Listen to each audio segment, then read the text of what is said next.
90% Muslim. Yeah. Yes, my brother. Yeah. Then people came back. Yes, that's right. They just switched. Ya. Oke. Tetapi waktu disampaikan dari gender lempar.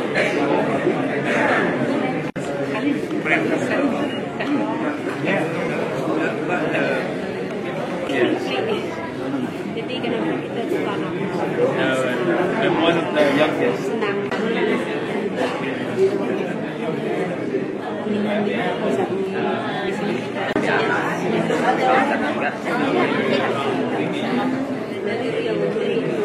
Al-Jawayan, saya merasa tersanjung.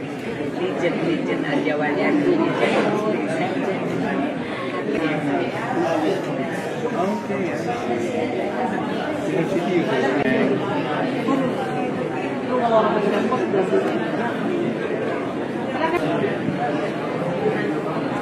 Jadi kita orangnya dari ya.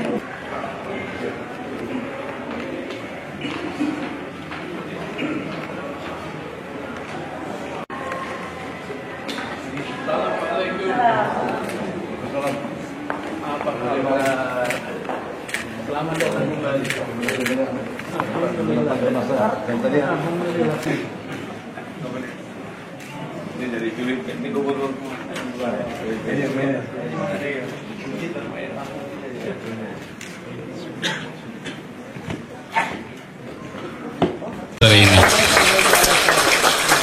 mudah-mudahan tidak mengurangi rasa hormat kami kepada Bapak Ibu sekalian. Dan kami bersyukur bahwa berkumpul cukup banyak. Ini kalau dengar daftarnya tadi, Masya Allah, dari berbagai negara. Tentu tuan rumah Indonesia, Malaysia, mana Malaysia? Masya Allah, Malaysia, tangan. Singapura, ada Singapura, Masya Allah, tangan buat Singapura. Thailand, nah Thailand ngumpul situ semua. Ada juga dari Filipina, mana Filipina? Masya Allah, Filipina, Masya Allah, Alhamdulillah. Kemudian dari China belum tiba. Sri Lanka, ini Sri Lanka. Oh, Masya Allah, ini Sri Lanka, Masya Allah. Kemudian dari Timur Timur, Pak Arif, ini dia. Ini sahabat lama saya nih, Pak Arif. Dari saya lihat juga dari Bangladesh ada. Bangladesh. Udah, gitu. Nanti menyusul acungkan tangannya ya. Gitu. Ada juga saya dengar catatan dari Bosnia. Belum ada. Kambodia. Ibu. Oh, Masya Allah. 1, 2, 3. Alhamdulillah. Jadi ada yang belum tersebut. Timur Leste.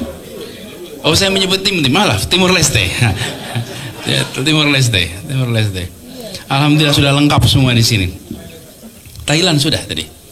Thailand sudah. Ada yang merasa belum disebut? Indonesia sudah tadi Indonesia. Indonesia agak awal tadi disebut namanya. Alhamdulillah. Jadi sekalian, memang seperti juga kita ketahui bahwa dunia Melayu, dunia Islam ini sebuah suasana yang menarik untuk kita eksplor lebih jauh. Jadi saya ingin menyambut baik gagasan convention ini karena ada sebuah pesan penting yang perlu dikirimkan dari kawasan ini. Salah satu tantangan besar di dunia Islam yang membentang cukup luas. Saya sering menyebutkan bentangannya itu, kalau dari wilayah itu dari Maghribi sampai Merauke. Dunia Islam, mayoritas penduduk Muslim berada di situ, di bentangan itu. Dan salah satu tantangan terbesar yang dialami di berbagai tempat adalah bagaimana umat yang membentang besar itu bersatu. Itu tantangan besar. Kita ketemu di berbagai kawasan. Persatuan ada di dalam pidato-pidato, tapi tidak ada di dalam keseharian. Persatuan ramai diungkapkan, tapi sepi dalam pelaksanaan. Persatuan menjadi sesuatu yang utopis. Persatuan bukan sesuatu yang realistis. Tapi yang unik di kawasan Asia Tenggara ini, apa yang terjadi? Persatuan itu nyata. Persatuan itu konkret. Karena itu yang berkumpul sekarang perlu menyadari, jangan pernah anggap sepele pertemuan-pertemuan yang nampaknya kecil dan terbatas. Karena itu bisa punya dampak besar sebagai inspirasi bagi perubahan di berbagai wilayah. Kami sampaikan ini sekalian karena kita seringkali menganggap kecil musyawarah pertemuan di dalam konteks percakapan. Apa maksudnya? Percakapan, Bapak Ibu berkumpul di sini, belum tentu menjadi trending topik di sosial media. Belum tentu masuk di headline media-media mainstream. Tetapi yang tidak boleh dilupakan, yang berkumpul ini adalah tokoh-tokoh dari negeri asalnya, yang bertemu membangun ikatan silaturahim, ikatan persaudaraan yang bisa diturunkan di lintas generasi. Ini tidak bisa dianggap kecil dan sepele. Kira-kira tahunnya 2012, 2011, 2012. Suatu ketika saya masih bertugas di kampus. Pak Arief, kita sering diskusi di kampus waktu itu. Kampus, saya kedatangan seorang tamu, duta besar dari Kanada. Jadi kalau saya mau ketemu tamu, itu biasanya saya baca dulu CV tamu saya, supaya saya mengerti siapa yang datang. Saya baca CV-nya, di situ saya baca beliau meneliti, menulis buku tentang Konferensi Asia Afrika tahun 1955 di Bandung. Seorang duta besar dari Kanada, PhD-nya mengenai itu. Jadi ketika beliau datang di ruangan, kita ngobrol, saya tanya, kenapa Anda menulis mengenai Konferensi Asia Afrika? Terus dia mengatakan, saya baru lulus dari sekolah diplomat, ditugaskan oleh negara saya di Afrika. Dan di berbagai negara di Afrika, setiap kali dia datang negara-negara Afrika itu, selalu disebutkan yang disebut sebagai the spirit of Bandung, sebagai inspirasi kemerdekaan dan inspirasi untuk melawan kolonialisme. Disebut sebagai apa? Spirit of Bandung. Sehingga dia bilang, ada apa dengan pertemuan Bandung itu? Jadi kemudian dia mengeksplorasi, mengkaji lebih jauh, dan akhirnya memutuskan untuk menulis disertasi tentang itu dan menjadi buku. Itu dilakukan sudah agak lama. Yang menarik dari kejadian ini adalah pertemuan itu adalah pertemuan yang kalau bicara ruangannya kira-kira sedikit lebih besar daripada ruangan ini di Bandung sana, yang berkumpul tokoh-tokoh dari Asia dan Afrika. Tapi apa yang menarik, pertemuan-pertemuan seperti itu meninggalkan bekas bertahun-tahun, bahkan berdekade-dekade. Sebuah pertemuan yang nampaknya sederhana bagi yang menjalani, tapi memiliki dampak yang besar bagi perjalanan sejarah bangsa-bangsa. Bapak-Ibu sekalian, berkumpul di sini para tokoh dari berbagai tempat. Dan ini adalah kesempatan bagi kita. Saya tadi sampaikan bahwa di kawasan ini persaudaraan terbangun, dan salah satu masalah terbesar yang dihadapi umat Islam adalah bersatu. Saya ingin sampaikan bahwa yang disebut sebagai persatuan itu mensyaratkan kedamaian. Sulit ada persatuan tanpa kedamaian. Betul tidak? Persatuan itu membutuhkan kedamaian. Dan kedamaian itu bukan ditandai dengan tiadanya konflik. Kedamaian itu ditandai dengan hadirnya rasa keadilan. Rasa keadilan menghasilkan kedamaian, dan kedamaian menghasilkan persatuan. Ini sebuah semangat yang harus kita jaga.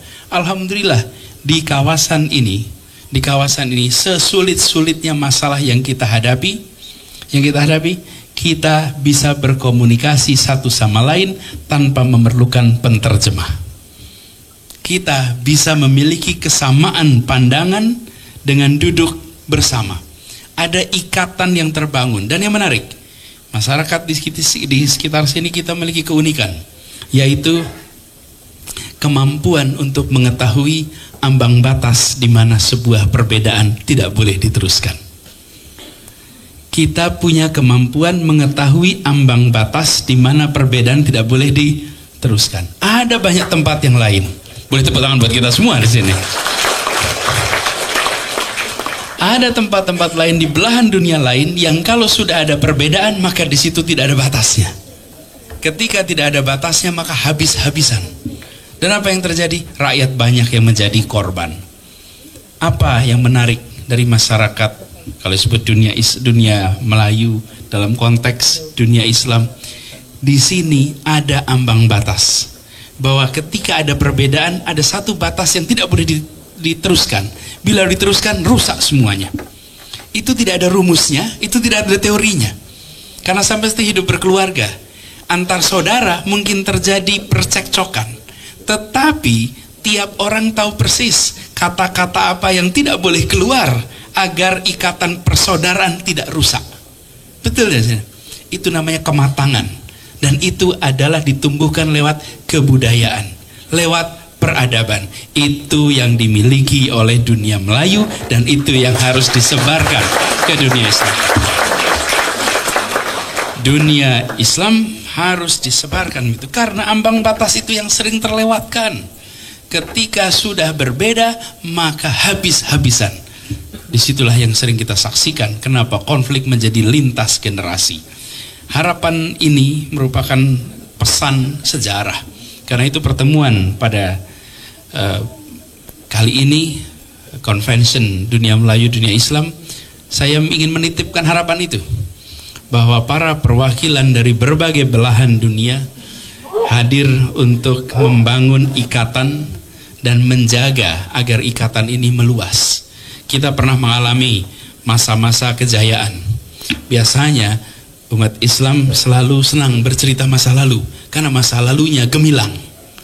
Tapi memahami masa lalu itu penting, memahami sejarah itu penting. Tapi sesungguhnya membuat sejarah itu jauh lebih penting lagi. Nah, tugas dari kita semua di sini adalah membuat sejarah. Membuat sejarah bagi peradaban-peradaban panjang, menceritakan masa lalunya membanggakan. Tapi sesungguhnya menceritakan mimpi masa depannya itu jauh lebih penting lagi. Karena disitulah dunia yang nanti akan kita raih sama-sama. Kami merasa bersyukur sekali bahwa Jakarta menjadi tuan rumah dan insya Allah convention ini berjalan dengan lancar. Persaudaraan yang terbangun menjadi kuat.